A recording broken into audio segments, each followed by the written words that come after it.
से फिर गरबास ना परियारे। परम सन्मानयोग गुरता गद्दी ते सुभाईमान चावर शातर तख जी दे मालक याहराज हूर हाजरा हजूर दासां पातशाहियां दे आत्मिक स्वरूप धन धन धन साहिब सतगुरु श्री गुरु ग्रंथ साहिब महाराज पातशाह जी दी पावन पवित्र हाजूरी अंदर सत संगत रूप होकर की हाजरियां भर रहे गुरु प्यारिओ गुरु सवारिओ सत्कार सहित गुर फतेह प्रवान करो। आखो जी वाहिगुरु जी का खालसा वाहिगुरु जी की फतेह। आप नारायण कला धार जग मह परवरियाओ निरंकार आकार जोत जग मंडल करियाओ। जोत रूप हर आप गुरु नानक कहायो। ज्योति स्वरूप वाहिगुरु परमेश्वर दा सरगुण स्वरूप धन धन धन साहिब सतगुरु श्री गुरु नानक देव पातशाह जी का 550 साला प्रकाश पुरब दिहाड़ा आपां मना रहे हाँ। भावें ये दिहाड़ा आपां हर साल मनाउने आ, पर इस बार ये विशेष तौर पर मनाया जा रहा है। इस बार गुरबाणी दे ओ बचन सच हो रहे ने। इस बार भाई साहब भाई गुरदास जी दे ओ बचन सच्चाई दे सामने आ रहे ने। गुरबाणी दे बचन असीं कई बार पढ़े ने कि प्रगट भाई सगले जुग अंतर गुर नानक की वड्याई। भी सारे जुग अंदर सारे संसार अंदर धन गुरु नानक देव पातशाह जी की वड्याई प्रगट हुई है। एक बचन असीं भाई गुरदास जी का पढ़ते हैं, घर घर अंदर धर्मसाल होवै कीर्तन सदा वसोआ। कि गुरु नानक की वड्याई घर घर विच जावेगी। घर घर विच गुरु नानक दे धर्म की शाला बन जाएगी। हर घर गुरु नानक की धर्मशाला बन जाएगी। अज वो हकीकत साडे सामने है कि गुरु नानक साहब जी का प्रकाश पुरब दिहाड़ा एक देश विच नहीं, सारे संसार विच जिन्ने भी देश उन्हां देशां दे विच हर इलाके दे विच हर जिले दे विच हर पिंड विच हर घर विच अज ये मनाया जा रहा है। इस तरह धन धन बाबा भाई झाड़ू साहब जी दे अस्थान ते प्रबंधकां वल्लों संगतां दे सहयोग नाल नगर दी संगत वल्लों इलाके दी संगत वल्लों रल मिल करके विशेष तौर पर धन गुरु नानक देव पातशाह जी के 550 साला प्रकाश पुरब दिहाड़े नूं अर्ध शताब्दी नूं मनाउंदियां होइयां ये 3 दिन विशेष गुरमत समागम उलीके गए। अज सतगुरां दी कृपा द्वारा दूसरे दिन दे ये गुरमत समागम प्रारंभ होए ने। दास तो पहला आप जी ने बहुत ही सत्कारयोग बाबा सतनाम सिंह जी मुख सेवादार गुरुद्वारा बाबा बीर सिंह जी वलटोआ तिन्हां दे पासों अमृतमयी पावन गुरबाणी का कीर्तन सरवण कीता है। ਉਹ ਅਖੀਰ ਵਿੱਚ ਸ਼ਬਦ ਸਰਵਣ ਕਰਵਾ ਕਰਕੇ ਗਏ ਸਨ ਕਿ ਸਭ ਤੇ ਵੱਡਾ ਸਤਿਗੁਰ ਨਾਨਕ ਜਿਨ ਕਲ ਰਾਖੀ ਮੇਰੀ। ਗੁਰਬਾਣੀ ਨੂੰ ਜਦੋਂ ਪੜ੍ਹਦੇ ਹਾਂ ਤੇ ਬੜੀ ਗਹਿਰਾਈ ਨਾਲ ਪੜ੍ਹਨਾ ਪੈਂਦਾ ਹੈ। ਗੁਰਬਾਣੀ ਦੇ ਵਿੱਚ ਜਿਹੜਾ ਨਾਨਕ ਸ਼ਬਦ ਹੈ ਨਾ, ਇਹ 4444 ਵਾਰ ਆਉਂਦਾ ਹੈ। ਇਹਦੇ 3 ਰੂਪ ਗੁਰਬਾਣੀ ਦੇ ਵਿੱਚ ਨੇ। ਇੱਕ ਨੰਨੇ ਕੰਨਾ ਨੰਨਾ ਤੇ ਕੱਕਾ, ਦੂਜਾ ਰੂਪ ਹੈ ਨੰਨੇ ਕੰਨਾ ਨੰਨਾ ਤੇ ਕੱਕੇ ਸਿਆਰੀ, ਤੀਜਾ ਰੂਪ ਹੈ ਨੰਨੇ ਕੰਨਾ ਤੇ ਨੰਨਾ ਕੱਕੇ ਔਂਕੜ। ਇਹ 3 ਰੂਪ ਨੇ। ਜਿਹੜਾ ਤੇ ਸਿਹਾਰੀ ਵਾਲਾ ਹੈ ਤੇ ਮੁਕਤਾ ਕੱਕਾ ਹੈ,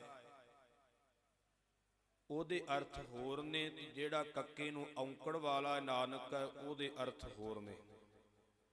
ਧਿਆਨ ਦੇਣਾ। ਦੂਜੇ ਜਿਹੜੇ 2 ਸ਼ਬਦ ਆਉਂਦੇ ਆ ਨਾਨਕ, ਉਚਾਰਨ ਤਿੰਨਾਂ ਦਾ ਇੱਕੋ ਹੀ ਹੈ। ਉਚਾਰਨ ਵਿੱਚ ਫਰਕ ਨਹੀਂ ਪੈਂਦਾ, ਅਰਥ ਵਿੱਚ ਫਰਕ ਪੈਂਦਾ ਹੈ। ਉਹ ਜਿਹੜੇ 2 ਸ਼ਬਦ ਨੇ ਉਹ ਸੰਬੋਧਨ ਹੁੰਦੇ ਨੇ। ਜਿਵੇਂ ਦੂਸਰੇ ਪਾਤਸ਼ਾਹ ਨੇ ਸ਼ਬਦ ਉਚਾਰਿਆ ਤੇ ਉਹਦੀ ਸੰਪੂਰਨਤਾ ਤੇ ਨਾਨਕ ਸ਼ਬਦ ਆਵੇਗਾ, ਉੱਥੇ ਉਹ ਸ਼ਬਦ ਵਰਤਿਆ ਜਾਵੇਗਾ। ਉਹਦਾ ਸੰਬੰਧ ਗੁਰੂ ਨਾਨਕ ਨਾਲ ਨਹੀਂ, ਦੂਸਰੇ ਪਾਤਸ਼ਾਹ ਨਾਲ ਹੋਵੇਗਾ। ਵੀ ਦੂਸਰੇ ਪਾਤਸ਼ਾਹ ਜੀ ਉਚਾਰਨ ਕਰਦੇ ਨੇ, ਗੁਰੂ ਨਾਨਕ ਦੇ ਨਾਂ ਨਾਲ ਨਹੀਂ ਹੋਵੇਗਾ, ਹੈ ਭਾਵੇਂ ਉਹੀ ਜੋਤ। ਜਿੱਥੇ ਔਂਕੜ ਵਾਲਾ ਆਉਂਦਾ ਹੈ ਉਹਦਾ ਸਿੱਧਾ ਸੰਬੰਧ ਗੁਰੂ ਨਾਨਕ ਦੇ ਨਾਂ ਨਾਲ ਹੈ। ਤੁਸੀਂ ਇਸ ਸ਼ਬਦ ਨੂੰ ਧਿਆਨ ਨਾਲ ਪੜ੍ਹ ਕੇ ਵੇਖੋ। ਸਭ ਤੇ ਵੱਡਾ ਸਤਿਗੁਰ ਨਾਨਕ ਜਿਨ ਕਲ ਰਾਖੀ ਮੇਰੀ। ਇਸ ਨਾਨਕ ਦੇ ਕੱਕੇ ਦੇ ਥੱਲੇ ਔਂਕੜ ਹੈ, ਜਿਹਦਾ ਅਰਥ ਕਿ ਸਾਰਿਆਂ ਤੋਂ ਵੱਡੇ ਸਤਿਗੁਰੂ ਨਾਨਕ ਦੇਵ ਜੀ ਹਨ। ਜਿਵੇਂ ਅਸੀਂ ਸੁਖ ਆਸਨ ਕਰਦੇ ਹਾਂ, ਧੰਨ ਗੁਰੂ ਗ੍ਰੰਥ ਸਾਹਿਬ ਜੀ ਦਾ ਰੋਜ਼ਾਨਾ ਹੀ ਹੁੰਦਾ, ਤੇ ਆਪਾਂ ਸਿੰਘਾਸਨਾਂ ਤੋਂ ਸਤਿਗੁਰਾਂ ਦਾ ਪਾਵਨ ਸਰੂਪ ਸੱਚਖੰਡ ਵਿਖੇ ਲੈ ਕੇ ਜਾਂਦੇ ਹਾਂ, ਤਾਂ ਉਦੋਂ ਵੀ ਇੱਕ ਸ਼ਬਦ ਪੜ੍ਹਦੇ ਹਾਂ, ਜਿੱਥੈ ਜਾਏ ਬਹਿ ਮੇਰਾ ਸਤਿਗੁਰੂ ਸੋ ਥਾਨ ਸੁਹਾਵਾ ਰਾਮ ਰਾਜੇ। ਇਸ ਸ਼ਬਦ ਦੀ ਜਿਹੜੀ ਆਖਰੀ ਪੰਕਤੀ ਹੈ, ਜਿਨ ਨਾਨਕ ਸਤਿਗੁਰ ਪੂਜਿਆ ਤਿਨ ਹਰ ਪੂਜ ਕਰਾਵਾ, ਉੱਥੇ ਵੀ ਕੱਕੇ ਨੂੰ ਔਂਕੜ ਵਾਲਾ ਹੈ, ਜਿਹਦਾ ਅਰਥ ਧੰਨ ਗੁਰੂ ਰਾਮਦਾਸ ਜੀ ਫਰਮਾਉਂਦੇ ਨੇ, ਜਿਨ੍ਹਾਂ ਧੰਨ ਗੁਰੂ ਨਾਨਕ ਸਾਹਿਬ ਦੀ ਪੂਜਾ ਕੀਤੀ ਹੈ, ਗੁਰੂ ਨਾਨਕ ਉਹਦੀ ਪੂਜਾ ਸਾਰੇ ਸੰਸਾਰ ਵਿੱਚ ਕਰਵਾ ਦਿੰਦਾ। ਧਿਆਨ ਦੇਣਾ। ਇਹ ਵਿਆਕਰਨ ਮੁਤਾਬਕ ਜਿੰਨੇ ਵੀ ਵਿਦਵਾਨ ਸਾਰਿਆਂ ਨੇ ਇਸ ਗੱਲ ਨੂੰ ਪ੍ਰਵਾਨ ਕੀਤਾ ਹੈ। ਵਿਆਕਰਨ ਮੁਤਾਬਕ ਔਂਕੜ ਵਾਲਾ ਨਾਨਕ ਜਿਹੜਾ ਹੈ ਉਹ ਧੰਨ ਗੁਰੂ ਨਾਨਕ ਦੇਵ ਪਾਤਸ਼ਾਹ ਜੀ ਦੇ ਨਾਂ ਨਾਲ ਸੰਬੰਧ ਰੱਖਦਾ ਹੈ। ਕਿਉਂਕਿ ਮੈਂ ਇਹ ਸ਼ਬਦ ਕਿਉਂ ਵਰਤਿਆ, ਅਜੋਕੇ ਸਮੇਂ ਵਿੱਚ ਕਈ ਪ੍ਰਚਾਰਕ ਇਹਦਾ ਅਰਥ ਇਹ ਕਰਨ ਲੱਗ ਪਏ ਕਿ ਸਭ ਤੇ ਵੱਡਾ ਸਤਿਗੁਰ ਨਾਨਕ। ਵੀ ਸਤਿਗੁਰ ਤੇ ਥੋੜਾ ਜਿਹਾ ਰੁਕ ਜਾਂਦੇ ਨੇ। ਉਹ ਕਹਿਣਗੇ ਵੀ 5ਵੇਂ ਪਾਤਸ਼ਾਹ ਨਾਨਕ ਦਾ ਅਰਥ 5ਵੇਂ ਪਾਤਸ਼ਾਹ ਕਹਿ ਰਹੇ ਨੇ ਵੀ ਸਾਰਿਆਂ ਤੋਂ ਵੱਡਾ ਸਤਿਗੁਰੂ ਹੈ ਪਰਮੇਸ਼ਰ। ਨਹੀਂ, ਇਹ ਤੁਸੀਂ ਜਿਹੜੇ ਮਰਜ਼ੀ ਟੀਕਾਕਾਰ ਨੂੰ ਪੜ੍ਹ ਲਓ, ਇੱਥੇ ਨਾਨਕ ਦਾ ਅਰਥ ਗੁਰੂ ਨਾਨਕ ਸਾਹਿਬ ਦੇ ਨਾਂ ਨਾਲ ਸੰਬੰਧ ਰੱਖਦਾ।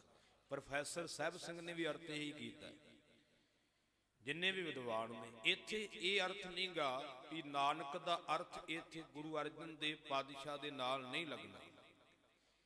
ਇੱਥੇ ਗੁਰੂ ਨਾਨਕ ਸਾਹਿਬ ਨੂੰ ਹੀ ਗੁਰੂ ਅਰਜਨ ਦੇਵ ਪਾਤਸ਼ਾਹ ਜੀ ਨਾਂ ਉਚਾਰ ਕਰਕੇ ਵੱਡਾ ਕਹਿ ਰਹੇ ਨੇ ਕਿ ਸਾਰਿਆਂ ਤੋਂ ਵੱਡੇ ਨੇ ਸਤਿਗੁਰੂ ਨਾਨਕ ਦੇਵ ਪਾਤਸ਼ਾਹ ਜੀ। ਜਿਨ ਕਲ ਰਾਖੀ ਮੇਰੀ, ਜਿਨ੍ਹਾਂ ਨੇ ਮੇਰੀ ਰਾਖੀ ਕੀਤੀ ਹੈ, ਜਿਨ੍ਹਾਂ ਨੇ ਮੇਰੀ ਸਹਾਇਤਾ ਕੀਤੀ ਹੈ, ਜਿਨ੍ਹਾਂ ਨੇ ਮੇਰੀ ਪੱਤ ਰੱਖਣਾ ਕੀਤੀ ਹੈ, ਜਿਨ੍ਹਾਂ ਨੇ ਮੇਰੇ ਵਿੱਚ ਆਪਣੀ ਕਲ ਸ਼ਕਤੀ ਟਿਕਾਈ। ਸੋ ਐਸੇ ਗੁਰੂ ਨਾਨਕ ਦੀ ਯਾਦ ਵਿੱਚ ਆਪਾਂ ਜੁੜੇ ਹਾਂ। ਮੈਂ ਵਿਸਥਾਰ ਵੱਲ ਨਾ ਜਾਵਾਂ, ਸਮੇਂ ਦੀ ਸੀਮਾ ਵਿੱਚ ਮੈਂ ਸਮਾਪਤੀ ਕਰਨੀ। ਸਿਆਣੇ ਕਹਿੰਦੇ ਜਿਹਦਾ ਵਿਆਹ ਹੋਵੇ ਉਹਦੀਆਂ ਹੀ ਘੋੜੀਆਂ ਗਾਉਣੀਆਂ ਚਾਹੀਦੀਆਂ, ਫਿਰ ਹੀ ਰਸ ਬਣਦਾ ਹੈ, ਆਨੰਦ ਬਣਦਾ ਹੈ। ਭਾਵੇਂ ਸਾਰੇ ਸਤਿਗੁਰੂ ਜੀ ਇੱਕ ਰੂਪ ਹੀ ਨੇ, ਪਰ ਧੰਨ ਗੁਰੂ ਨਾਨਕ ਸਾਹਿਬ ਦਾ ਪ੍ਰਕਾਸ਼ ਪੁਰਬ ਹੈ ਤੇ ਉਹਨਾਂ ਦਾ ਇਤਿਹਾਸ ਆਪਾਂ ਸਰਵਣ ਕਰਾਂਗੇ। ਸਤਿਗੁਰੂ ਨਾਨਕ ਦੇਵ ਪਾਤਸ਼ਾਹ ਜੀ ਦਾ ਜਦੋਂ ਜੀਵਨ ਪੜ੍ਹਦੇ ਹਾਂ ਤੇ ਜ਼ਿਕਰ ਮਿਲਦਾ ਹੈ ਕਿ ਸਤਿਗੁਰਾਂ ਦੇ ਆਉਣ ਤੋਂ ਪਹਿਲਾਂ ਦੇ ਹਾਲਾਤ बड़े बदतर सन, बड़े भैड़े सन, बड़ा पाप संसार दे अंदर सी। भाई साहब भाई गुरदास जी ने तकरीबन 5-6 पौड़ियां इस विषय ते लिखियां जिहड़े संसार दे हालात सन। मैं केवल एक पौड़ी तुहाडे नाल सांझी करनी क्योंकि समय की सीमा कर। भाई गुरदास जी लिखते ने, कल आई कुत्ते मुही खाज हुआ मुरदार गुसाई, राजे पाप कमावंदे उल्टी वाड़ खेत कौ खाई, परजा अंधी ज्ञान बिन कूड़ कुसत मुखों आलाई, चेले साज वजाएंदे नचन गुरु बहु विद भाई, सेवक बैठन घरां विच गुर उठ घरी तनाड़े जाई, काजी होए रिश्वती वड्डी लैकै हक गवाई, इस्त्री पुरखै दाम हित भावै आए कथाऊ जाही, वरत्या पाप सबस जग माही। ये पाप सारे संसार विच वरत्या है। राजियां ने रखिया करनी सी जगत दी संसार दी, राजे पापी बन गए। जिवें खेत दी वाड़ हुंदी है खेत दी रखिया करन वास्ते आवारा पशुआं तो, हुण जे वाड़ ही खेत दा नुकसान करे तो फिर रखिया कौन करेगा।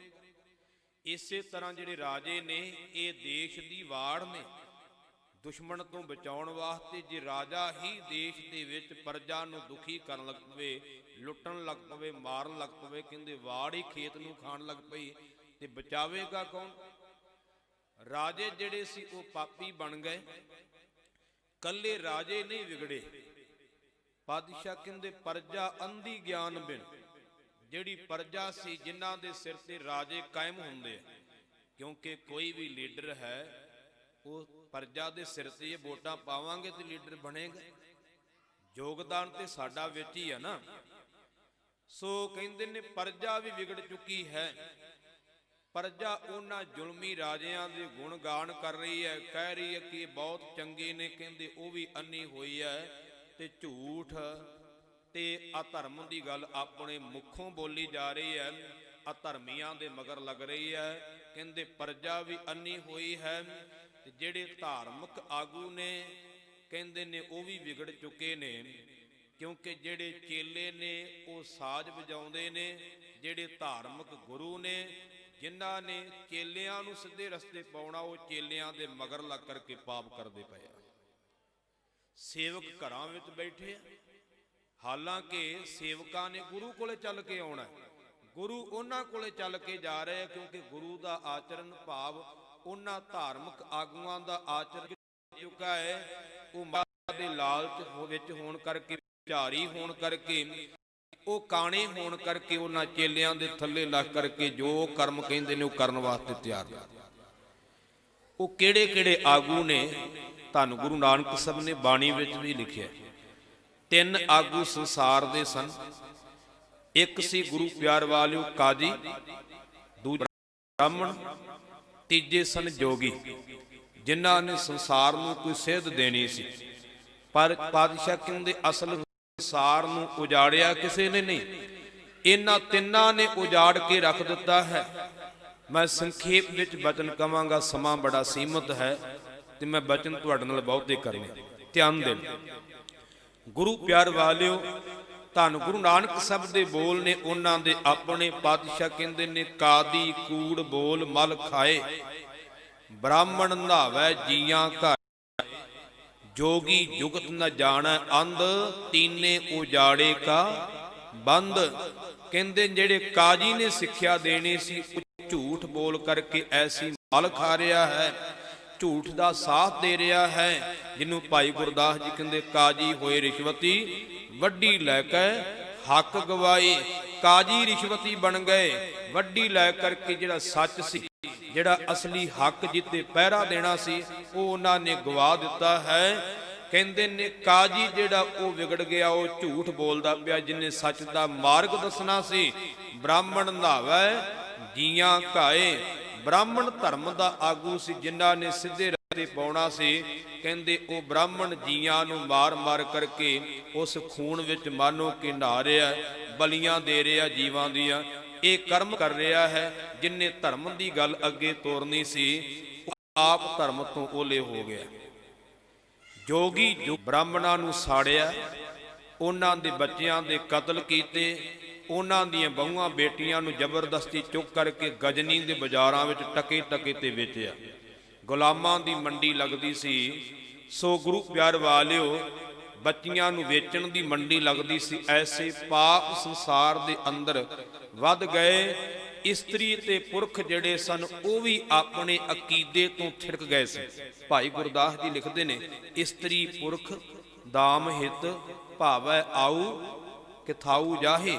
ਕਹਿੰਦੇ ਇਸਤਰੀ ਤੇ ਪੁਰਖ ਜਿਹੜੇ ਉਹ ਵੀ ਦਮੜਿਆਂ ਵਾਸਤੇ ਕੋਈ ਵੀ ਕੰਮ ਕਰਨ ਵਾਸਤੇ ਤਿਆਰ ਹੋ ਜਾਂਦੇ ਨੇ, ਭਾਵੇਂ ਉਹਦੇ ਵਿੱਚ ਪਤ ਵੀ ਜਾਂਦੀ ਹੈ। ਵਰਤਿਆ ਪਾਪ ਸਬਸ ਜਗ ਮਾਹੀ, ਐਸਾ ਪਾਪ ਸਾਰੇ ਸੰਸਾਰ ਵਿੱਚ ਵਰਤਿਆ ਹੈ। ਕਹਿੰਦੇ ਨੇ ਉਸ ਵੇਲੇ ਧਰਤੀ ਡਾਵਾਂ ਡੋਲ ਹੋਈ। ਧਰਤੀ ਨੇ ਪਰਮੇਸ਼ਰ ਦੇ ਚਰਨਾਂ ਵਿੱਚ ਅਰਦਾਸ ਕੀਤੀ। ਕਈ ਅੱਜ ਕੱਲ੍ਹ ਦੇ ਜਿਹੜੇ ਵਿਦਵਾਨ ਉਹ ਕਹਿਣਗੇ ਜੀ ਧਰਤੀ ਕਿਵੇਂ ਪੁਕਾਰ ਕਰ ਸਕਦੀ ਹੈ। ਮੈਂ ਤਾਂ ਆਪਣੇ ਕੋਲੋਂ ਨਹੀਂ ਕਹਿ ਰਿਹਾ, ਤੁਹਾਨੂੰ ਗੁਰੂ ਗ੍ਰੰਥ ਸਾਹਿਬ ਵਿੱਚ ਗੁਰੂ ਨਾਨਕ ਸਾਹਿਬ ਨੇ ਆਪ ਲਿਖਿਆ ਹੈ ਵੀ ਧਰਤੀ ਨੇ ਪੁਕਾਰ ਕੀਤੀ, ਕਿਸੇ ਹੋਰ ਨੇ ਵੀ ਨਹੀਂ ਲਿਖਿਆ। ਤੁਹਾਨੂੰ ਗੁਰੂ ਨਾਨਕ ਦੇਵ ਪਾਤਸ਼ਾਹ ਨੇ ਆਪ ਲਿਖਿਆ, ਕਲਮਲ ਹੋਈ ਮੇਦਨੀ ਅਰਦਾਸ ਕਰੇ ਲਿਵ ਲਾਏ। ਮੇਦਨੀ ਦਾ ਅਰਥ ਪੜ੍ਹ ਲਓ, ਧਰਤੀ ਹੈ। ਪਾਪਾਂ ਨਾਲ ਮੈਲੀ ਹੋਈ ਧਰਤੀ ਕਹਿੰਦੇ ਨੇ ਅਰਦਾਸ ਕਰਦੀ ਹੈ ਵਾਹਿਗੁਰੂ ਦੇ ਚਰਨਾਂ ਵਿੱਚ ਕਿ ਦਾਤਾ ਬਹੁਤ ਭਾਰ ਹੈ ਪਾਪਾਂ ਦਾ। ਤਾਂ ਦਾਤੇ ਵਾਹਿਗੁਰੂ ਨੇ ਪੁੱਛਿਆ ਕਿ ਐ ਧਰਤੀ ਕਿੰਨਾਂ ਦਾ ਭਾਰ ਹੈ? ਤੇਰੇ ਉੱਪਰ ਵੱਡੇ ਵੱਡੇ ਪਹਾੜ ਨੇ, ਇਹਨਾਂ ਦਾ ਭਾਰ ਹੈ। ਤੇਰੇ ਉੱਪਰ ਕਿਲੇ ਬਣੇ ਹੋਏ ਨੇ, ਘਰ ਬਣੇ ਹੋਏ ਨੇ, ਇਹਨਾਂ ਦਾ ਭਾਰ ਹੈ। ਤੇਰੇ ਉੱਤੇ ਨਦੀਆਂ ਨਾਲੇ ਦਰਿਆ ਨੇ, ਇਹਨਾਂ ਦਾ ਭਾਰ ਹੈ। ਤੇਰੇ ਉੱਪਰ ਦਰਖਤ ਨੇ, ਫਲਾਂਦਾਰ ਬੂਟੇ ਨੇ, ਇਹਨਾਂ ਦਾ ਭਾਰ ਹੈ। ਤੇਰੇ ਉੱਪਰ ਅਣਗਿਣਤ ਜੀਵ ਜੰਤੂ ਨੇ, ਕੀ ਇਹਨਾਂ ਦਾ ਭਾਰ ਹੈ? ਤੇ ਭਾਈ ਗੁਰਦਾਸ ਜੀ ਲਿਖਦੇ, ਧਰਤੀ ਨੇ ਆਖਿਆ ਨਹੀਂ ਮਹਾਰਾਜ, ਇਹਨਾਂ ਦਾ ਭਾਰ ਨਹੀਂ। ਉਹ ਬਚਨ ਲਿਖੇ ਨੇ, ਧਰਤੀ ਨੇ ਆਖਿਆ ਨਾ ਤਿਸ ਭਾਰੇ ਪਰਬਤਾਂ ਅਸਮਾਨ ਖਹੰਦੇ, ਨਾ ਤਿਸ ਭਾਰੇ ਕੋਟ ਗੜ ਘਰ ਬਾਰ ਦਸੰਦੇ, ਨਾ ਤਿਸ ਭਾਰੇ ਸਾਇਰਾਂ ਨਦ ਵਾਹ ਵਹੰਦੇ, ਨਾ ਤਿਸ ਭਾਰੇ ਤਰਵਰਾਂ ਫਲ ਸੁਫਲ ਫਲੰਦੇ, ਨਾ ਤਿਸ ਭਾਰੇ ਜੀ ਜੰਤ ਅਨਗਣਤ ਫਰੰਦੇ, ਭਾਰੇ ਭੂਈ ਅਕਿਰਤ ਘਨ ਮੰਦੀ ਹੂ ਮੰਦੇ। ਆਖਿਆ ਭਾਰ ਕਿਸੇ ਹੋਰ ਚੀਜ਼ ਦਾ ਨਹੀਂ, ਭਾਰ ਉਹਨਾਂ ਲੋਕਾਂ ਦਾ ਜਿਹੜੇ ਅਕਿਰਤ ਘਨ ਹੋ ਗਏ। ਅਕਿਰਤ ਘਨ ਕੌਣ ਹੁੰਦੇ ਨੇ? ਅਕਿਰਤ ਘਨ ਉਹ ਹੁੰਦਾ ਜਿਹੜਾ ਕਿਸੇ ਦੇ ਕੀਤੇ ਹੋਏ ਪਾਰ ਉਪਕਾਰ ਨੂੰ ਭੁੱਲ ਜਾਵੇ, ਕਿਸੇ ਦੇ ਕੀਤੇ ਹੋਏ ਭਲੇ ਕਰਮ ਨੂੰ ਭੁੱਲ ਜਾਵੇ। ਹੁਣੇ ਆਪਾਂ ਝਾਤੀ ਮਾਰਨੀ ਕਿਤੇ ਆਪਾਂ ਵੀ ਨਾ ਹੋਈਏ। ਜੇ ਆਪਾਂ ਗੁਰੂ ਨਾਨਕ ਦੇ ਕੀਤੇ ਹੋਏ ਪਰ ਉਪਕਾਰਾਂ ਨੂੰ ਭੁੱਲ ਗਏ ਤੇ ਆਪਾਂ ਵੀ ਅਕਿਰਤ ਘਣੀ ਹੈ ਨਾ। ਫਿਰ ਜੇ ਆਪਾਂ 10ਵੇਂ ਪਾਤਸ਼ਾਹ ਨੇ ਸਾਡੇ ਵਾਸਤੇ 4 ਪੁੱਤਰ ਵਾਰੇ, ਇਹਨਾਂ ਕੇਸਾਂ ਵਾਸਤੇ, ਦਾੜੇ ਵਾਸਤੇ, ਤੇ ਜੇ ਅਸੀਂ ਕਤਲ ਕਰਾ ਦਿੱਤੇ ਤੇ ਫਿਰ ਮੈਨੂੰ ਮੁਆਫ ਕਰਿਓ, ਅਸੀਂ ਵੀ ਅਕਿਰਤ ਘਣੀ ਹੈ। ਵੀ ਜਦੋਂ ਆਪਾਂ ਇੱਕ ਬਚਨ ਪੜ੍ਹਦੇ ਕਲਗੀਧਰ ਪਾਤਸ਼ਾਹ ਜੀ ਦੇ ਬਾਰੇ ਕਿ ਉਹਨੇ 4 ਪੁੱਤਰ ਵਾਰ ਦਿੱਤੇ, ਪਰਿਵਾਰ ਵਾਰ ਦਿੱਤਾ, ਪਰ ਇੱਕ ਅਥਰੂ ਨਹੀਂ ਘੇਰਿਆ। ਸਾਰੇ ਪੜ੍ਹਦੇ, ਸਾਰਿਆਂ ਨੇ ਬਚਨ ਸੁਣਿਆ। ਇਹ ਤਾਂ ਗੱਲ ਮੰਨ ਲਈ ਵੀ ਉਹਨਾਂ ਨੇ ਇੱਕ ਅਥਰੂ ਨਹੀਂ ਘੇਰਿਆ। ਅੱਲਾ ਜੋ ਯਾਰ ਖਾਂ ਜੋਗੀ ਵੀ ਲਿਖਦਾ ਹੈ ਕਿ याकूब को यूसुफ को बिछड़ने ने रुलाया, साबर कोई कम ऐसा रसूल है आया, कटवा के पिसर 4 एक आंसू ना गराया, रुतबा गुरु गोबिंद सिंह ने ऋषियों का बढ़ाया। एक अथरू नहीं घेरिया, पर गुरमुखो उदों नहीं घेरिया जदों अज उसे गुरु का सिख नाई की दुकान ते बैठा आप पैसे दे करके केस कतल करवाउंदा होवेगा, उदों कलगीधर पातशाह दी अखां विच जरूर अथरू आउंदे होणगे। इन्हां वास्ते बारे ध्यान देना इन्हां बचनां वल। अकिरत घन कौन है? ਜਿਹੜਾ ਉਹਦੇ ਕੀਤੇ ਹੋਏ ਪਰਉਪਕਾਰਾਂ ਨੂੰ ਭੁੱਲ ਜਾਵੇ। ਤੇ ਗੁਰਬਾਣੀ ਕੀ ਕਹਿੰਦੀ ਹੈ ਅਕਿਰਤ ਘਨ ਬਾਰੇ? ਗੁਰਬਾਣੀ ਦਾ ਬਚਨ ਹੈ ਅਕਿਰਤ ਘਨ ਸਰਿਆ ਜੋਨੀ ਪਰਮੇਤ। ਅਕਿਰਤ ਘਨਾਂ ਨੂੰ ਰੱਬ ਭੁੱਲ ਗਿਆ ਤੇ ਜੂਨਾਂ ਵਿੱਚ ਭਟਕਦੇ ਨੇ। ਭਾਈ ਗੁਰਦਾਸ ਜੀ ਕਹਿੰਦੇ ਅਕਿਰਤ ਦਾ ਪਤਾ ਕਿੰਨਾ ਮਾੜਾ ਹੁੰਦਾ। ਉਹਨਾਂ ਦੀ ਇੱਕ ਮੈਂ ਪੌੜੀ ਤੁਹਾਡੇ ਨਾਲ ਸਾਂਝੀ ਕਰ ਦੇਵਾਂ। ਉਹ ਲਿਖਦੇ ਨੇ ਅਕਿਰਤ ਘਨ ਬੰਦਾ ਕਿੰਨਾ ਕੁ ਮਾੜਾ ਹੁੰਦਾ। ਉਹ ਲਿਖਦੇ ਨੇ ਮੱਧ ਵਿੱਚ ਰਿੱਧਾ ਪਾਏ ਕੈ ਕੁੱਤੇ ਦਾ ਮਾਸ। ਕਹਿੰਦੇ ਇੱਕ ਜਾਤ ਦੀ ਭੰਗਣ ਨੇ ਸ਼ਰਾਬ ਦੇ ਵਿੱਚ ਪਾ ਕਰਕੇ ਕੁੱਤੇ ਦਾ ਮਾਸ ਰੰਨਿਆ। ਧਰਿਆ ਮਾਨਸ ਖੋਪੜੀ ਤਿਸ ਮੰਦੀ ਵਾਸ। ਫਿਰ ਮਰੇ ਹੋਏ ਮਨੁੱਖ ਦੀ ਖੋਪੜੀ ਵਿੱਚ ਪਾਇਆ, ਉਹਦੇ ਵਿੱਚੋਂ ਭੈੜੀ ਵਾਸ਼ਨਾ ਆ ਰਹੀ ਸੀ। ਰੱਤੂ ਭਰਿਆ ਕੱਪੜਾ ਕਰ ਕੱਜਣ ਤਾਸ। ਲਹੂ ਨਾਲ ਲਿਬੜਿਆ ਹੋਇਆ ਕੱਪੜਾ ਤੇ ਉਹਦੇ ਨਾਲ ਉਹਨੇ ਉਹ ਢੱਕ ਲਿਆ। ਢੱਕ ਲੈ ਚੱਲੀ ਚੂਹੜੀ ਕਰ ਭੋਗ ਬਲਾਸ। ਉਹ ਭੰਗਣ ਢੱਕ ਕਰਕੇ ਜਿਹਦਾ ਆਚਰਨ ਵੀ ਗਿਰਿਆ ਹੋਇਆ ਸੀ, ਭੋਗ ਬਲਾਸ ਕਰਕੇ ਵਿਚਾਰ ਭੋਗ ਕਰਕੇ, ਕਹਿੰਦੇ ਉਹ ਐਸੀ ਭੈੜੀ ਚੀਜ਼ ਨੂੰ ਢੱਕ ਕਰਕੇ ਲੈ ਕੇ ਚੱਲੀ।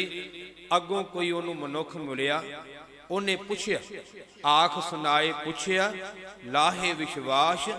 ਉਹਨੇ ਪੁੱਛਿਆ ਕਿ ਭੰਗਣੇ ਕੀ ਲੈ ਕੇ ਚੱਲੀ?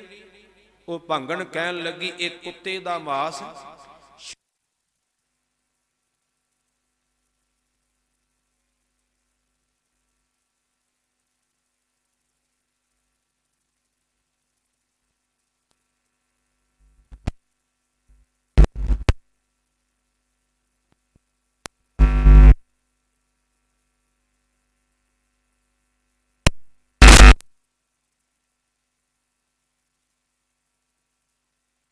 ਅਕਿਰਤ ਘਣ ਮਦ ਹੋਏ ਵਿਨਾਸ਼। ਕਿਤੇ ਅਕਿਰਤ ਘਣ ਬੰਦੇ ਦੀ ਨਿਗਾਹ ਨਾ ਪੈ ਜਾਵੇ, ਇਹਨੇ ਹੋਰ ਭ੍ਰਿਸ਼ਟ ਹੋ ਜਾਣਾ ਹੈ। ਗੱਜ ਕਰਕੇ ਆਖੋ ਸਤਨਾਮ। ਇੰਨਾ ਮਾੜਾ ਅਕਿਰਤ ਘਣ ਨੂੰ ਕਿਹਾ। ਧਰਤੀ ਨੇ ਆਖਿਆ ਦਾਤਾ ਹੋਰ ਕਿਸੇ ਚੀਜ਼ ਦਾ ਭਾਰ ਨਹੀਂ, ਅਕਿਰਤ ਘਣ ਲੋਕਾਂ ਦਾ ਭਾਰ, ਜਿਸ ਕਰਕੇ ਮੈਂ ਹੁਣ ਕੰਬੀ ਪਈ ਆ, ਮੇਰੇ ਤੋਂ ਇਹ ਭਾਰ ਸਹਾਰਿਆ ਨਹੀਂ ਜਾਂਦਾ। ਅਰਦਾਸ ਕੀਤੀ ਕਲਮਲ ਹੋਈ ਮੇਦਨੀ। ਅਰਦਾਸ ਕਰੇ ਲਿਵ ਲਾਏ। ਸੱਚਾ ਸੁਣਿਆ ਕੰਨ ਦੇ। ਸੱਚੇ ਵਾਹਿਗੁਰੂ ਨੇ ਧਿਆਨ ਨਾਲ ਧਰਤੀ ਦੀ ਅਰਦਾਸ ਸੁਣੀ। ਧੀਰਕ ਦੇਵੈ ਸਹਿਜ ਸੁਭਾਏ। ਧੀਰਜ ਦਿੱਤੀ ਹੈ ਕਿ ਐ ਧਰਤੀ, ਅੱਗੇ ਮੈਂ ਬਥੇਰੇ ਪੈਗੰਬਰ ਭੇਜੇ ਨੇ, ਬਥੇਰੇ ਅਵਤਾਰ ਭੇਜੇ ਨੇ, ਸਭਨਾਂ ਨੂੰ ਮੈਂ ਭੇਜ ਕਰਕੇ ਵੇਖ ਲਿਆ ਹੈ। ਜਿਵੇਂ ਦੇ ਹਾਲਾਤ ਹੁਣ ਤੂੰ ਦੱਸਦੀ ਪਈ ਆ, ਹੁਣ ਮੈਨੂੰ ਆਪ ਹੀ ਚੱਲ ਕੇ ਆਉਣਾ ਪੈਣਾ ਹੈ, ਉਦਾਂ ਗੱਲ ਨਹੀਂ ਬਣਨੀ। ਕਹਿੰਦੇ ਨੇ ਧਰਤੀ ਨੇ ਧੀਰਜ ਦੇਣਾ ਕੀਤੀ। ਉਹਨਾਂ ਬਚਨਾਂ ਦੇ ਮੁਤਾਬਕ ਫਿਰ ਵਾਹਿਗੁਰੂ ਨੇ ਸੋ ਸੁਣੀ ਪੁਕਾਰ ਦਤਾਰ ਪ੍ਰਭ। ਗੁਰ ਨਾਨਕ ਜਗ ਮਾਹੇ ਪਠਾਇਆ। ਵਾਹਿਗੁਰੂ ਨੇ ਪੁਕਾਰ ਸੁਣੀ ਤੇ ਆਪਣਾ ਸਰਗੁਣ ਸਰੂਪ ਧੰਨ ਗੁਰੂ ਨਾਨਕ ਦੇਵ ਪਾਤਸ਼ਾਹ ਜੀ ਨੂੰ ਸੰਸਾਰ ਦੇ ਅੰਦਰ ਭੇਜਿਆ ਹੈ। ਰਾਏ ਭੋਏ ਦੀ ਤਲਵੰਡੀ, ਜਿਸ ਨੂੰ ਅੱਜ ਕੱਲ ਸ੍ਰੀ ਨਨਕਾਣਾ ਸਾਹਿਬ ਦੇ ਨਾਂ ਨਾਲ ਜਾਣਦੇ, ਉਸ ਧਰਤੀ ਤੇ ਸਤਿਕਾਰਯੋਗ ਬਾਬਾ ਕਲਿਆਣ ਦਾਸ ਜੀ ਦੇ ਗ੍ਰਹਿ ਵਿਖੇ ਸਤਿਕਾਰਯੋਗ ਮਾਤਾ ਤ੍ਰਿਪਤਾ ਜੀ ਦੀ ਕੁੱਖੋਂ ਸੋ 1469 ਈਸਵੀ ਕੱਤਕ ਦੀ ਪੂਰਨਮਾਸ਼ੀ 1526 ਬਿਕਰਨਵੀ ਨੂੰ ਧੰਨ ਗੁਰੂ ਨਾਨਕ ਦੇਵ ਪਾਤਸ਼ਾਹ ਜੀ ਦਾ ਪ੍ਰਕਾਸ਼ ਹੋਇਆ। ਧਿਆਨ ਦੇਣਾ, ਅੱਜ ਕਈ ਵੀਰ ਇਸ ਨੂੰ ਵਿਸਾਖ ਵਿੱਚ ਲਿਜਾਣ ਦਾ ਬੜਾ ਯਤਨ ਕਰਦੇ ਨੇ। ਕਈਆਂ ਨੇ ਕਿਹਾ 14 ਅਪ੍ਰੈਲ ਦਾ ਹੋਇਆ ਜੀ, ਤਾਂ ਹੀ ਗੁਰੂ ਗੋਬਿੰਦ ਸਿੰਘ ਵਿਸਾਖੀ ਵਾਲੇ ਦਿਨ ਅੰਮ੍ਰਿਤ ਸੰਚਾਰ ਰੱਖਿਆ ਸੀ, ਵੀ ਗੁਰੂ ਨਾਨਕ ਦਾ ਦਿਨ ਚੁਣਿਆ। ਮੈਂ ਉਹਨਾਂ ਨੂੰ ਬੇਨਤੀ ਕਰਦਾ ਵੀ ਕਿਤੇ ਤੁਸੀਂ ਗੁਰੂ ਗੋਬਿੰਦ ਸਿੰਘ ਦੀ ਵਿਸਾਖੀ ਦਾ ਇਤਿਹਾਸ ਪੜ੍ਹਿਓ। ਉਹ 30 ਮਾਰਚ ਨੂੰ ਸੀ, 14 ਅਪ੍ਰੈਲ ਨੂੰ ਨਹੀਂ ਸੀ। ਪੜ੍ਹ ਕੇ ਵੇਖ ਲਓ, ਜਿਹੜੇ ਮਰਜ਼ੀ ਵਿਦਵਾਨ ਨੂੰ ਪੜ੍ਹ ਲਓ। 30 ਮਾਰਚ 1699 ਦੀ ਵਿਸਾਖੀ ਨੂੰ ਅੰਮ੍ਰਿਤ ਸੰਚਾਰ ਹੋਇਆ, ਅਪ੍ਰੈਲ ਵਿੱਚ ਨਹੀਂ ਹੋਇਆ। ਇਹ ਮੂਰਖਾਂ ਵਾਲੇ ਕਰਮ ਹੁੰਦੇ ਆ।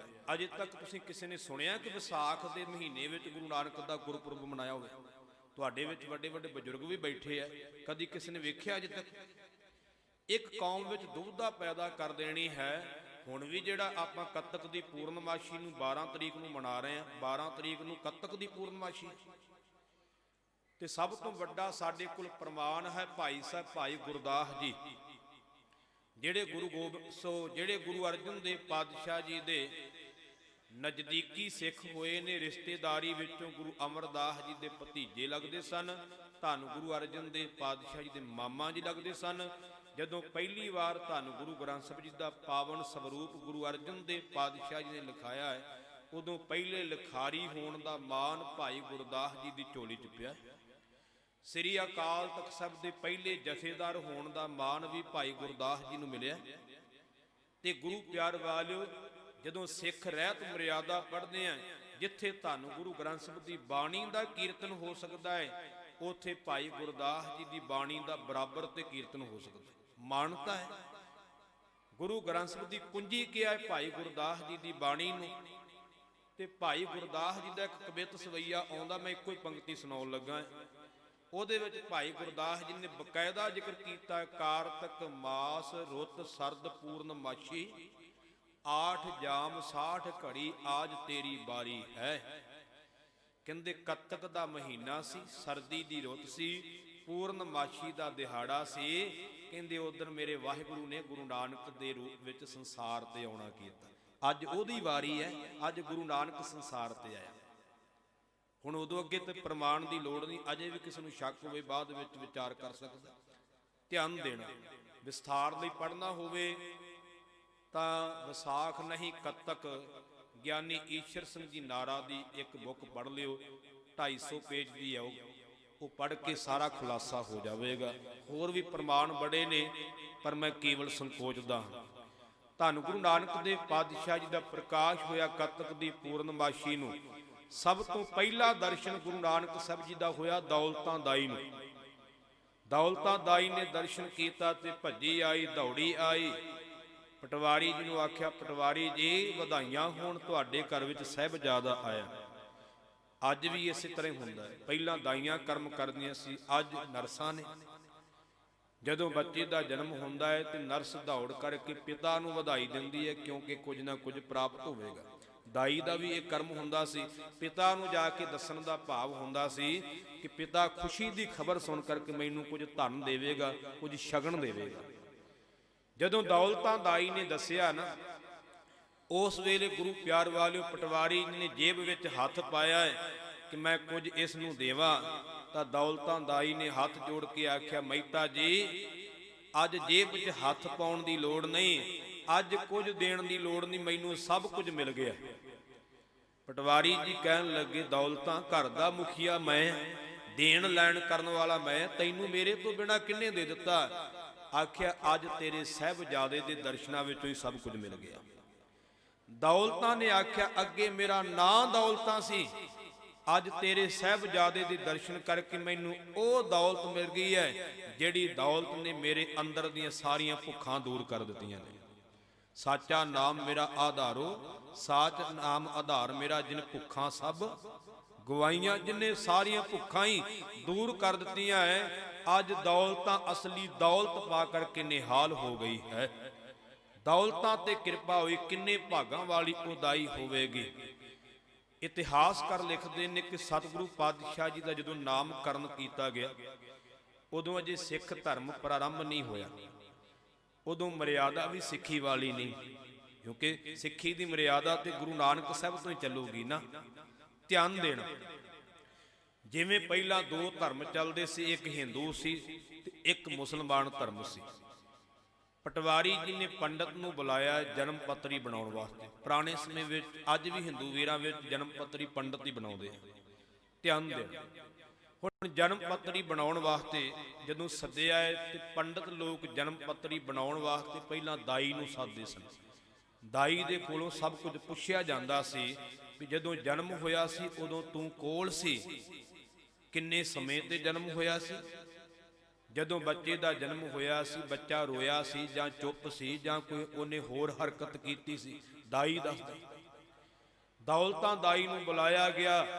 ਪੰਡਤ ਹਰਦਿਆਲ ਜੀ ਪੁੱਛਦੇ ਨੇ, ਦੌਲਤਾਂ ਸੋ ਤੇਰੇ ਹੁੰਦਿਆਂ ਇਸ ਬਾਲਕ ਦਾ ਜਨਮ ਹੋਇਆ, ਕਿਉਂਕਿ ਉਹਨਾਂ ਵਾਸਤੇ ਜਨਮ ਸ਼ਬਦ ਹੀ ਹੈ। ਗੁਰਮਤਿ ਵਿੱਚ ਗੁਰੂ ਨਾਨਕ ਦਾ ਪ੍ਰਕਾਸ਼ ਹੈ, ਗੁਰੂ ਨਾਨਕ ਦਾ ਅਵਤਾਰ ਹੈ, ਜਨਮ ਨਹੀਂ, ਕਿਉਂਕਿ ਜੋ ਜਨਮਦਾ ਹੈ ਉਹ ਮਰਦਾ ਵੀ ਹੈ, ਪਰ ਉਹਨਾਂ ਦੀ ਬੋਲੀ ਵਿੱਚ ਜਨਮ ਹੀ ਕਿਹਾ ਜਾਵੇਗਾ।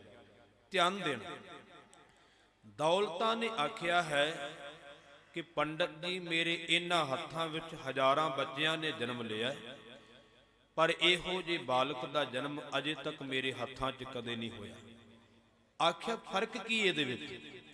ਦੌਲਤਾਂ ਕਹਿਣ ਲੱਗੀ ਜਿਹੜਾ ਵੀ ਬੱਚਾ ਜਨਮ ਲੈਂਦਾ ਹੈ ਉਹ ਜਨਮ ਲੈਂਦਿਆਂ ਰੋਂਦਾ ਹੈ, ਤੇ ਜਾਂ ਉਹ ਬੇਸੁਰਤ ਹੋਣ ਕਰਕੇ ਚੁੱਪ ਹੁੰਦਾ, ਤੇ ਸਾਇੰਸ ਕਹਿੰਦੀ ਹੈ, ਡਾਕਟਰ ਕਹਿੰਦੇ ਜਿਹੜਾ ਬੱਚਾ ਰੋਂਦਾ ਨਾ ਉਹ ਤੰਦਰੁਸਤ ਹੁੰਦਾ, ਜਿਹੜਾ ਬੱਚਾ ਚੁੱਪ ਰਵੇ ਉਹ ਤੰਦਰੁਸਤ ਨਹੀਂ ਹੁੰਦਾ। ਇਹ ਸਾਇੰਸ ਦੀ ਥਿਉਰੀ ਹੈ। ਤੇ ਗੁਰੂ ਪਿਆਰ ਵਾਲਿਓ, ਪਰ ਗੁਰਮਤਿ ਦੀ ਥਿਉਰੀ ਵੱਖਰੀ ਹੈ। ਗੁਰਮਤਿ ਕਹਿੰਦੀ ਹੈ ਨਹੀਂ, ਬੱਚੇ ਦੇ ਰੋਣ ਦਾ ਕਾਰਨ ਤੰਦਰੁਸਤੀ ਨਹੀਂ। ਭਾਈ ਗੁਰਦਾਸ ਜੀ ਲਿਖਦੇ ਨੇ, ਜੰਮੇ ਸਾਈਂ ਵਿਸਾਰਿਆ, ਧਿਆਨ ਦੇਣਾ, ਜੰਮੇ ਸਾਈਂ ਵਿਸਾਰਿਆ।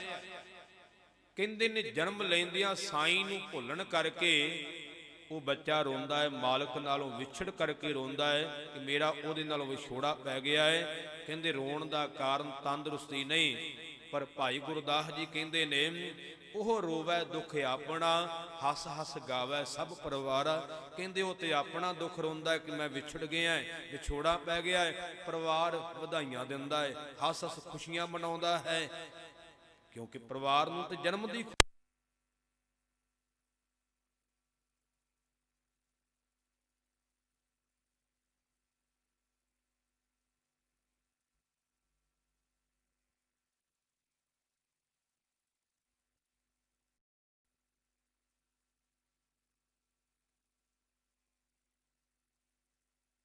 ਹੱਸਣ ਦਾ ਕਾਰਨ ਕੀ ਸੀ? ਉਹਦਾ ਵੀ ਇੱਕ ਕਾਰਨ ਹੈ ਗੁਰਮਖੋ, ਆਪਾਂ ਜਨਮ ਲੈਨੇ ਆ, ਰੋਨੇ ਆ ਤੇ ਰੋਂਦਿਆਂ ਸਾਰੀ ਜ਼ਿੰਦਗੀ ਲੰਘ ਜਾਂਦੀ ਹੈ। ਪਰ ਧੰਨ ਗੁਰੂ ਨਾਨਕ ਦੇਵ ਪਾਤਸ਼ਾਹ ਜੀ ਦੇ ਜੀਵਨ ਵਿੱਚ ਭਾਵੇਂ ਜਿੰਨੀਆਂ ਮਰਜ਼ੀ ਵਿਪਤਾ ਆਈਆਂ ਨੇ, ਔਕੜਾਂ ਆਈਆਂ ਨੇ, ਪਰ ਗੁਰੂ ਨਾਨਕ ਕਦੇ ਨਾ ਰੋਇਆ ਹੈ ਤੇ ਨਾ ਕਦੇ ਗੁਰੂ ਨਾਨਕ ਨੇ ਆਪਣੀ ਸ਼ਰਨ ਵਿੱਚ ਆਉਣ ਵਾਲੇ ਨੂੰ ਰੋਣ ਦਿੱਤਾ ਹੈ।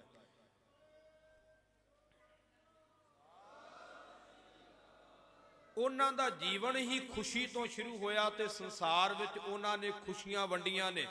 ਮੈਂ ਇਹ ਨਹੀਂ ਕਹਾਂਗਾ ਵੀ ਖੁਸ਼ੀਆਂ ਵੰਡ ਕੇ ਚਲੇ ਗਏ, ਗਏ ਤੇ ਕਿਤੇ ਨਹੀਂ, ਉਹ ਤੇ ਅੱਜ ਵੀ ਸਾਡੇ ਕੋਲ ਹੀ ਆ। ਧੰਨ ਗੁਰੂ ਗ੍ਰੰਥ ਸਾਹਿਬ ਦੇ ਵਿੱਚ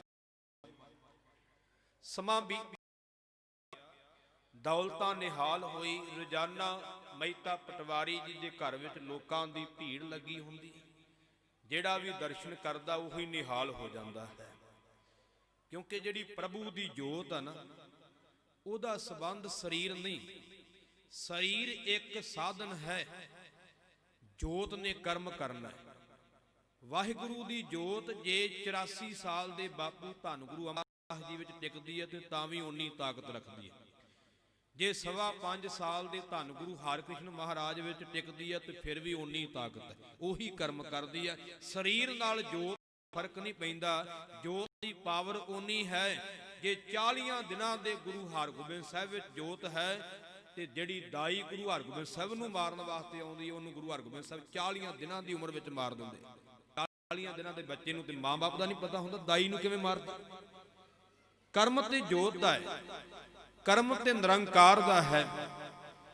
ਛੋਟੀ ਉਮਰ ਦੇ ਵਿੱਚ ਸਰੀਰ ਭਾਵੇਂ ਛੋਟਾ ਹੈ, ਪਰ ਨਿਰੰਕਾਰ ਦੀ ਜੋਤ ਜਿਹੜੀ ਵਿੱਚ ਸੁਭਾਏਮਾਨ ਹੈ, ਉਹ ਜੋਤ ਇੱਕ ਨੂੰ ਦਰਸ਼ਨ ਦੇ ਕਰਕੇ ਨਿਹਾਲ ਕਰ ਰਹੀ ਹੈ। ਸਮਾਂ ਬੀਤਦਾ ਗਿਆ, ਵਿਦਵਾਨ ਨੇ ਕਿ 7 ਕੁ ਮਹੀਨਿਆਂ ਦਾ ਸਰੀਰ ਹੋਇਆ ਤਾਂ ਚੌਂਕੜਾ ਮਾਰ ਕਰਕੇ ਬੈਠਣਾ। ਮਾਂ-ਬਾਪ ਨੇ ਸੋਚਣਾ ਕਿਤੇ ਬੱਚੇ ਦੀਆਂ ਲੱਤਾਂ ਹੀ ਨਾ ਵਿੰਗੀਆਂ ਹੋ ਜਾਣ, ਫੜ ਕੇ ਸਿੱਧੀਆਂ ਕਰ ਦੇਣੀਆਂ। ਜਿੰਨਾ ਕੁ ਚਿਰ ਫੜ ਕੇ ਰੱਖਣਾ ਉਹਨਾਂ ਕੁ ਚਿਰ ਸਿੱਧੇ ਰਹਿਣਾ, ਬਾਅਦ ਵਿੱਚ ਫਿਰ ਉਸੇ ਤਰ੍ਹਾਂ ਚੌਂਕੜਾ ਮਾਰ ਲੈਣਾ। ਕਾਰਨ ਕੀ ਸੀ? ਧੰਨ ਗੁਰੂ ਨਾਨਕ ਸਾਹਿਬ ਤੇ ਬਿਨਾਂ ਬੋਲਣ ਤੋਂ ਦੱਸ ਰਹੇ ਸਨ ਕਿ ਅਸੀਂ ਵੱਡੇ ਹੋ ਕੇ ਚੌਂਕੜੇ ਮਾਰਨੇ ਆ ਤੇ ਚੌਂਕੜੇ ਮਰਾਉਣੇ ਆ। 8 ਕੁ ਮਹੀਨਿਆਂ ਦੀ ਉਮਰ ਹੋਈ ਤਾਂ ਅੰਮ੍ਰਿਤ ਵੇਲੇ ਜਾਗਦੇ ਰਹਿਣਾ। ਹੁਣ ਜੇ ਬੱਚਾ ਜਾਗਦਾ ਤੇ ਮਾਂ-ਬਾਪ ਨੂੰ ਵੀ ਜਾਗਣਾ ਪੈਣਾ, ਇਹ ਕੁਦਰਤੀ ਹੈ। ਅਸਲ ਕਾਰਨ ਕੀ ਸੀ ਕਿ ਸਿੱਖਿਆ ਦੇ ਰਹੇ ਸਨ ਬਿਨਾਂ ਬੋਲਣ ਤੋਂ ਕਿ ਇਹ ਅੰਮ੍ਰਿਤ ਵੇਲੇ ਦਾ ਸਮਾਂ ਸੌਣ ਦਾ ਨਹੀਂ, ਰੱਬ ਦੀ ਯਾਦ ਵਿੱਚ ਜਾਗਣ ਦਾ ਹੈ। 1.5 ਸਾਲ ਦੀ ਉਮਰ ਹੋਈ ਜਦੋਂ ਬੱਚੇ ਦੇ ਮੁਖ ਵਿੱਚੋਂ ਕੋਈ ਸ਼ਬਦ ਨਿਕਲਦਾ ਹੈ। ਪਹਿਲਾ ਸ਼ਬਦ ਚਾਚਾ, ਮਾਮਾ। ਤੁਹਾਨੂੰ ਕੋਈ ਐਸੀ ਪੜ੍ਹਾਈ ਆਉਂਦੀ ਹੈ ਜਿਹੜੀ ਫਾਹੇ ਕੱਟਦੀ ਹੋਵੇ, ਜੰਜਾਲ ਕੱਟਦੀ ਹੋਵੇ? ਤਾਂ ਧੰਨ ਗੁਰੂ ਨਾਨਕ ਦੇਵ ਪਾਤਸ਼ਾਹ ਜੀ ਦੀ ਪਾਵਨ ਰਸਨਾ ਤੋਂ ਪਹਿਲਾ ਸ਼ਬਦ ਗੁਰਬਾਣੀ ਦਾ ਉਚਾਰਨ ਹੋਇਆ ਹੈ, ਜੋ ਸ੍ਰੀ ਗੁਰੂ ਗ੍ਰੰਥ ਸਾਹਿਬ ਦੇ ਵਿੱਚ 16 ਅੰਗ ਤੇ ਸੁਭਾਏਮਾਨ ਹੈ। ਪਾਤਸ਼ਾਹ ਜੀ ਦੀ ਰਸਨਾ ਤੋਂ ਸ਼ਬਦ ਆਇਆ, ਸ੍ਰੀ ਰਾਗ ਮਹੱਲਾ ਪਹਿਲਾ। ਜਾਲ ਮੋਹ ਘਸ ਮਸ ਕਰ, ਮਤ ਕਾਗਦ ਕਰ ਸਾਰ, ਭਾਉ ਕਲਮ ਕਰ ਚਿਤ ਲਿਖਾਰੀ, ਗੁਰ ਪੁਛ ਲਿਖ ਵਿਚਾਰ, ਲਿਖ ਨਾਮ ਸਾਲਾਹ ਲਿਖ, ਲਿਖ ਅੰਤ ਨ ਪਾਰਾਵਾਰ। ਬਾਬਾ ਇਹੋ ਲੇਖਾ ਲਿਖ ਜਾਣ, ਜਿੱਥੈ ਲੇਖਾ ਮੰਗੀਐ ਤਿੱਥੈ ਹੋਏ ਸੱਚਾ ਨਿਸ਼ਾਨ। ਧੰਨ ਗੁਰੂ ਨਾਨਕ ਦੇਵ ਵਾਲੇ ਪਰਮੇਸ਼ਰ ਦਾ ਅਵਤਾਰ। 432 ਅੰਗ ਤੇ ਰਾਗ ਆਸਾ ਮਹੱਲਾ ਪਹਿਲਾ। ਪੱਟੀ ਲਿਖੀ, 2 ਪੱਟੀਆਂ ਆਉਂਦੀਆਂ ਨੇ, ਇੱਕ ਗੁਰੂ ਅਮਰਦਾਸ ਜੀ ਦੀ ਤੇ ਇੱਕ ਧੰਨ ਗੁਰੂ ਨਾਨਕ ਦੇਵ ਪਾਤਸ਼ਾਹ ਜੀ। ਬਕਾਇਦਾ ਨਾਲ ਸ਼ਬਦ ਲਿਖਿਆ, ਪੱਟੀ ਲਿਖੀ। ਪਾਤਸ਼ਾਹ ਨੇ ਫਿਰ ਕੱਲੇ ਕੱਲੇ ਅੱਖਰ ਦੁਆਰਾ ਸਿੱਖਿਆ ਦਿੱਤੀ ਹੈ। ਸ਼ੁਰੂਆਤ ਕੀਤੀ, ਸੱਸੈ ਸੋਏ ਸ੍ਰਿਸ਼ਟ ਜਿਨ ਸਾਜੀ, ਸਭਨਾ ਸਾਹਿਬ ਏਕ ਭਇਆ। ਸੇਵਾ ਕਰਹਿ ਸੇਵਤ ਰਹੇ ਚਿਤ ਜਿਨ ਕਾ ਲਾਗਾ, ਆਇਆ ਤਿਨ ਕਾ ਸਫਲ ਭਇਆ। ਮਨ ਕਾਹੇ ਭੂਲੇ ਮੂੜ ਮਣਾ, ਜਬ ਲੇਖਾ ਦੇਵਹਿ ਬੀਰਾ ਤਉ ਪੜਿਆ। ਰਹਾਉ ਈਵੜੀ ਆਦਿ ਪੁਰਖ ਹੈ ਦਾਤਾ, ਆਪੇ ਸੱਚਾ ਸੋਈ। ਇਹਨਾਂ ਅੱਖਰਾਂ ਮਹਿ ਜੋ ਗੁਰਮੁਖ ਬੂਝੈ, ਤਿਸ ਸਿਰ ਲੇਖ ਨ ਹੋਈ। ਊੜੈ ਉਪਮਾ ਤਾਕੀ ਕੀਜੈ, ਜਾ ਕਾ ਅੰਤ ਨ ਪਾਇਆ। ਸੇਵਾ ਕਰਹਿ ਸਈ ਫਲ ਪਾਵਹਿ, ਜਿਨੀ ਸੱਚ ਕਮਾਇਆ। ਗੰਗਾ ਗਿਆਨ ਜੇ ਬੂਝੈ ਕੋਈ, ਪੜਿਆ ਪੰਡਤ ਸੋਈ। ਸਰਬ ਜੀਆਂ ਮੈਂ ਏਕੋ ਜਾਣੈ, ਤਾ ਹਉਮੈ ਕਹਿ ਨ ਕੋਈ। ਕੱਕੈ ਕੇਸ ਪੁੰਡਰ ਜਬ ਹੁਏ, ਵਿਣ ਸਾਬੂਣੈ ਉਜਲਿਆ। ਜਮ ਰਾਜੇ ਕੇ ਹੇਰੂ ਆਏ, ਮਾਇਆ ਕਾ ਸੰਗਲ ਬੰਦ ਲਿਆ। ਕੱਲੇ ਕੱਲੇ ਅੱਖਰ ਦੁਆਰਾ ਪਾਤਸ਼ਾਹ ਨੇ ਸਿੱਖਿਆ ਦਿੱਤੀ ਤੇ ਬ੍ਰਿਜਨਾਥ ਪੰਡਤ ਵੀ ਸਤਿਗੁਰਾਂ ਦੇ ਚਰਨੀ ਪੈ ਕਰਕੇ ਨਿਹਾਲ ਹੋਇਆ ਹੈ। ਤੀਸਰੇ ਵਿਦਵਾਨ ਕੋਲੇ ਲੈ ਕਰਕੇ ਆਏ, ਜਿਹਦਾ ਨਾਂ ਸੀ ਕਾਜੀ ਕੁਤਬਦੀਨ। ਤੇ ਕਾਜੀ ਕੁਤਬਦੀਨ ਨੂੰ ਪਹਿਲਾਂ ਹੀ ਪਤਾ ਲੱਗ ਗਿਆ ਵੀ ਪਾਂਦਾ ਗੋਪਾਲ ਦਾਸ ਵੀ ਨਿਹਾਲ ਹੋ ਗਿਆ, ਪਾਂਦਾ ਬ੍ਰਿਜਨਾਥ ਵੀ ਨਿਹਾਲ ਹੋ ਗਿਆ ਹੈ। ਪਹਿਲਾਂ ਹੀ ਹੱਥ ਜੋੜੇ, ਦਾਤਾ ਜਿਵੇਂ ਗੋਪਾਲ ਦਾਸ ਨੂੰ ਨਿਹਾਲ ਕੀਤਾ ਜੇ, ਜਿਵੇਂ ਬ੍ਰਿਜਨਾਥ ਨੂੰ ਨਿਹਾਲ ਕੀਤਾ ਜੇ, ਤਿਵੇਂ ਮੇਰੇ ਤੇ ਵੀ ਕਿਰਪਾ ਕਰੋ ਤੇ ਮੈਨੂੰ ਵੀ ਨਿਹਾਲ ਕਰੋ। ਸਤਿਗੁਰਾਂ ਦੀ ਰਸਨਾ ਤੋਂ ਤੀਸਰਾ ਸ਼ਬਦ ਉਚਾਰਨ ਹੋਇਆ। ਤਿਲੰਗ ਮਹੱਲਾ ਪਹਿਲਾ, ਤਿਲੰਗ ਰਾਗ ਦਾ ਪਹਿਲਾ ਸ਼ਬਦ 721 ਅੰਗ ਤੇ ਯਕ ਅਰਜ ਗੁਪਤੁਮ ਪੇਸਤੋ। ਦਰਗੋਸ ਕੁਨ ਕਰਤਾਰ ਹੱਕਾ ਕਬੀਰ ਕਰੀਮ ਤੂੰ। ਬੇਅਬ ਪਰਵਦਗਾਰ ਦੁਨੀਆ ਮੁਕਾਮੇ ਫਾਨੀ। ਤਹਕੀਕ ਦਿਲਦਾਨੀ ਮਮ ਸਰ ਮੂਏ ਅਜਰਾਇਲ। ਗਿਰਫਤ ਹੈ ਦਿਲ ਹੇਚ ਨਾ ਦਾਨੀ। ਇਹ ਫਾਰਸੀ ਭਾਸ਼ਾ ਦੇ ਵਿੱਚ ਕੁਤਬਦੀਨ ਕਾਜੀ ਨੂੰ ਉਪਦੇਸ਼ ਦੇ ਕਰਕੇ ਨਿਹਾਲ ਕੀਤਾ ਹੈ। ਇਸੇ ਕਰਕੇ ਧੰਨ ਗੁਰੂ ਅਰਜਨ ਦੇਵ ਪਾਤਸ਼ਾਹ ਕਹਿੰਦੇ ਨੇ, ਸਭ ਤੇ ਵੱਡਾ ਸਤਿਗੁਰ ਨਾਨਕ ਜਿਨ ਕਲ ਰਾਖੀ। ਮੇਰੀ ਐਵੇਂ ਸ਼ਬਦ ਨਹੀਂ ਵਰਤਿਆ, ਕਿਉਂਕਿ ਗੁਰੂ ਨਾਨਕ ਨੂੰ ਕਿਸੇ ਨੇ ਪੜਾਇਆ ਨਹੀਂ। ਗੁਰੂ ਨਾਨਕ ਧੁਰ ਤੋਂ ਪ੍ਰਗਟ ਹੋਇਆ ਹੈ। ਇੱਕ ਗੱਲ ਧਿਆਨ ਵਿੱਚ ਰੱਖਿਓ, ਜਿਹੜਾ ਕਿਸੇ ਤੋਂ ਪੜ੍ਹਿਆ ਹੈ ਤੇ ਪੜਾਉਣ ਵਾਲਾ ਵੱਡਾ ਹੁੰਦਾ ਤੇ ਪੜਨ ਵਾਲਾ ਛੋਟਾ ਹੁੰਦਾ, ਇਹ ਆਪਾਂ ਸਾਰੇ ਜਾਣਦੇ। ਪੜਾਉਣ ਵਾਲਾ ਗੁਰੂ ਹੁੰਦਾ ਹੈ ਤੇ ਪੜਨ ਵਾਲਾ ਸਿੱਖਣ ਵਾਲਾ ਸੇਵਕ ਹੁੰਦਾ ਹੈ। ਜੇ ਤੁਸੀਂ ਕਹਿ ਦਿਓ ਵੀ ਗੁਰੂ ਨਾਨਕ ਨੂੰ ਕਿਸੇ ਨੇ ਪੜਾਇਆ ਹੈ ਤੇ ਫਿਰ ਤਾਂ ਗੁਰੂ ਨਾਨਕ ਦਾ ਕੋਈ ਗੁਰੂ ਬਣ ਗਿਆ ਨਾ। ਤੇ ਭਾਈ ਗੁਰਦਾਸ ਜੀ ਨੇ ਲਿਖਿਆ ਹੈ ਕਿ ਸਤਿਗੁਰ ਨਾਨਕ ਪ੍ਰਗਟਿਆ ਮਿਟੀ ਧੁੰਦ, ਜਗ ਚਾਨਣ ਹੋਆ। ਜਿਉਂ ਕਰ ਸੂਰਜ ਨਿਕਲਿਆ, ਤਾਰੇ ਛਪੇ ਅੰਧੇਰ ਪਲੋਆ। ਭਾਈ ਗੁਰਦਾਸ ਜੀ ਲਿਖਦੇ ਨੇ, ਕੱਲਾ ਨਾਨਕ ਨਹੀਂ ਪ੍ਰਗਟ ਹੋਇਆ, ਸਤਿਗੁਰ ਨਾਨਕ ਪ੍ਰਗਟ ਹੋਇਆ ਹੈ। ਕਿਉਂਕਿ ਧੁਰ ਤੋਂ ਹੀ ਸਤਿਗੁਰੂ ਰੂਪ ਹੋ ਕਰਕੇ ਗੁਰੂ ਨਾਨਕ ਸਾਹਿਬ ਜੀ ਪ੍ਰਗਟ ਹੋਏ ਨੇ। ਸੋ ਮੈਂ ਆਪਣੇ ਬਚਨਾਂ ਨੂੰ ਇੱਥੇ ਸੰਕੋਚਦਾ ਹਾਂ। ਇਸ ਤੋਂ ਅਗਲੇਰੇ ਬਚਨ ਕੱਲ ਨੂੰ ਮੈਂ ਆਪ ਜੀ ਨਾਲ ਸਾਂਝ ਪਾਵਾਂਗਾ। ਇਕਾਗਰਤਾ ਰੱਖਿਓ, ਇਹ ਟਿਕਾ ਵਿੱਚ ਰੱਖਿਓ ਕਿ ਆਪਾਂ ਕੱਲ ਇੱਥੇ ਛੱਡਿਆ ਸੀ। ਵੈਸੇ ਮੈਂ ਚੇਤਾ ਵੀ ਕਰਵਾ ਦੇਵਾਂਗਾ, ਫਿਰ ਵੀ ਟਿਕਾ ਵਿੱਚ ਰੱਖਿਓ ਤਾਂ ਅੱਗੇ ਵੀ ਰਸ ਬਣੇਗਾ। ਸੋ ਆਪਾਂ ਧੰਨ ਗੁਰੂ ਨਾਨਕ ਦੇਵ ਪਾਤਸ਼ਾਹ ਜੀ ਦਾ 550 ਸਾਲਾ ਪ੍ਰਕਾਸ਼ ਪੁਰਬ ਦਿਹਾੜਾ ਮਨਾ ਰਹੇ ਹਾਂ। ਇਹ ਮਨਾਇਆ ਤਾਂ ਹੀ ਸਫਲਾ ਹੈ, ਇਹ ਬਚਨ ਤਾਂ ਹੀ ਪੜੇ ਸਫਲੇ ਨੇ। ਸਭ ਤੇ ਵੱਡਾ ਸਤਿਗੁਰੂ ਨਾਨਕ ਜਿਨ ਕਲ ਰਾਖੀ ਮੇਰੀ। ਜੇ ਆਪਣੇ ਅੰਦਰ ਇਹ ਵਸਾ ਲਈਏ ਕਿ ਗੁਰੂ ਨਾਨਕ ਸਾਰਿਆਂ ਤੋਂ ਵੱਡਾ ਹੈ, ਜਿਸ ਦਿਨ ਅਸੀਂ ਗੁਰੂ ਨਾਨਕ ਨੂੰ ਵੱਡਾ ਮੰਨ ਲਿਆ, ਉਸ ਦਿਨ ਤੋਂ ਬਾਅਦ ਅਸੀਂ ਕਦੀ ਕਬਰਾਂ ਤੇ ਦੀਵੇ ਨਹੀਂ ਜਗਾਵਾਂਗੇ, ਕਦੇ ਕਿਸੇ ਹੋਰ ਥਾਵਾਂ ਤੇ ਜਾ ਕੇ ਮੱਥੇ ਨਹੀਂ ਟੇਕਾਂਗੇ, ਹੋਰ ਥਾਵਾਂ ਤੇ ਆਸ ਨਹੀਂ ਰੱਖਾਂਗੇ। ਜਿਸ ਦਿਨ ਗੁਰੂ ਨਾਨਕ ਨੂੰ ਵੱਡਾ ਮੰਨ ਲਿਆ, ਉਸ ਦਿਨ ਇਸ ਹੁਕਮ ਵਿੱਚ ਆ ਜਾਵਾਂਗੇ ਕਿ ਸਭ ਸਿੱਖਣ ਕੋ ਹੁਕਮ ਹੈ ਗੁਰੂ ਮਾਨਿਓ ਗ੍ਰੰਥ। ਉਸ ਦਿਨ ਹੀ ਧੰਨ ਗੁਰੂ ਗ੍ਰੰਥ ਸਾਹਿਬ ਦੇ ਲੜ ਲੱਗ ਜਾਵਾਂਗੇ। ਗੁਰੂ ਕਿਰਪਾ ਕਰੇ ਸਾਨੂੰ ਮਤ ਆ ਜਾਵੇ। ਇਤਨੀ ਸੇਵਾ ਪ੍ਰਵਾਨ ਕਰਿਓ, ਭੁੱਲਾਂ ਦੀ ਖਿਮਾ ਬਖਸ਼ਿਓ। ਵਾਹਿਗੁਰੂ ਜੀ ਕਾ ਖਾਲਸਾ, ਵਾਹਿਗੁਰੂ ਜੀ ਕੀ ਫਤਿਹ।